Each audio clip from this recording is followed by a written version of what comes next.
வணக்கம். இன்று இறைமாட்சியின் 7வது குறள்.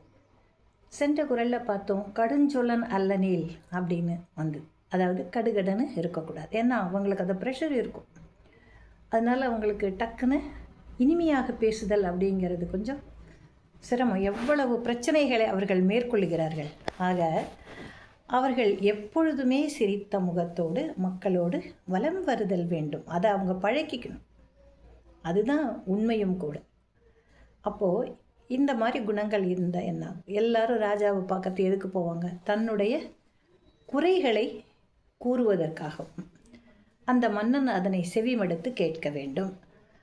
என்னது நல்லதோ அதை அவங்களுக்கு செய்யணும் அப்படின்னு சில பேர் போவாங்க. சில பேர் என்ன பண்ணுவாங்க? நீதி கேட்பதற்காக போவார்கள். சில பேர் என்ன பண்ணுவாங்க?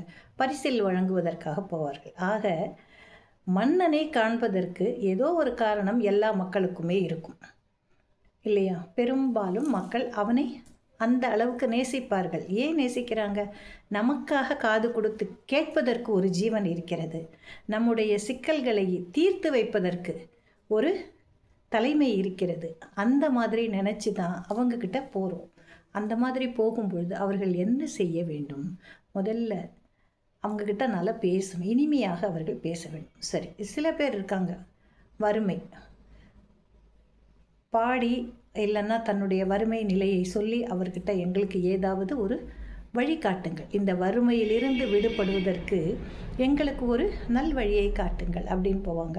அந்த காலத்தில் பரிசில் பெற்ற புலவர் மக்களை எல்லாம் நம்ம எல்லாரும் கேள்விப்பட்டிருக்கோம் இல்லையா? ஏன்னா கல்வியும் செல்வமும் ஒரே இடத்துல இருக்கிறதுங்கிறது சந்தேகம்தான். மிகச்சிறந்த கல்விமான்கள் பெரிய பணக்காரர்களாக இருக்க மாட்டார்கள். மிகப்பெரிய பணக்காரர்கள் சிறந்த கல்வியாளர்களாக இருக்க முடியாது. அது ரெண்டும் சேர்றதுங்கிறது ரொம்ப அபூர்வம். ஆக வறியவர்கள் என்ன பண்ணுவாங்க? மன்னன் கிட்ட பொருள் உதவிக்காகவும் போவாங்க இல்லையா? ஆக மன்னனுக்கு பல வேலைகள் இருக்குது. நீதி வழங்க வேண்டும், மக்களின் குறைகளை கேட்டு அறிய வேண்டும், குறைகளை நிவர்த்தி செய்ய வேண்டும், ஏழை எளிய வறியவர்களுக்கு தன்னால் என்றதை உதவி செய்து அவர்களை மகிழ்வித்து அதற்குரிய நல்ல வழியை அவர்களுக்கு காட்டி விடுதல் வேண்டும். நிரந்தர வழியையும் அவன் செய்து கொடுக்க வேண்டும். இது பொதுவானது. இப்போ இந்த குறள் அதைத்தான் நமக்கு எடுத்துரைக்கிறது. இன்சொல்லால் ஈத்தளிக்க வல்லார்க்கு தன் சொல்லால். இன்சொல்லால் ஈத்தளிக்க வல்லார்க்கு தன் சொல்லால். தான் கண்டு அனைத்து உலகு. தான் கண்டு அனைத்து இவ்வுலகு.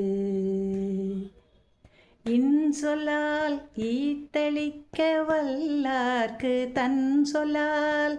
தான் கண்டு அனைத்து இவ்வுலகு.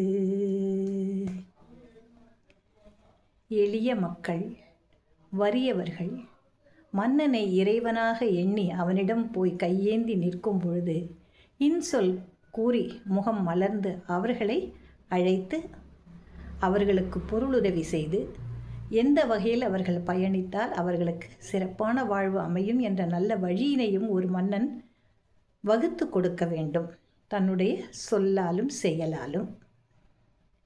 அந்த மாதிரி ஒரு மன்னன் இருந்தால் இந்த உலகமே அந்த மன்னனுடைய அரசாட்சியை கண்டு வியந்து பார்க்கும். ஆக ஏழை எளிய மக்களின் தேவைகளை நுணுக்கமாக கண்டறிந்து எந்த ஒரு சினமும் கொள்ளாமல் இன்முகத்தோடு அவர்களுக்கு பொருளுதவியும் வழங்கி நல்ல வழிமுறைகளை எடுத்து காட்டி இந்த வழிகளில் அவர்கள் பயணித்தால் வாழ்க்கையில் அவர்கள் மேம்பாடு அடைய முடியும் என்று ஏதாவது ஒரு வழியினை, நல்ல வழியினை காட்டக்கூடிய மன்னன் மிகச்சிறந்த மன்னனாக இந்த உலகில் கருதப்பட்டு பெருமைப்படுத்தப்படுவான் என்கிறது வள்ளுவம். நாளை அடுத்த குறளில் நாம் சந்திக்கலாம். நன்றி.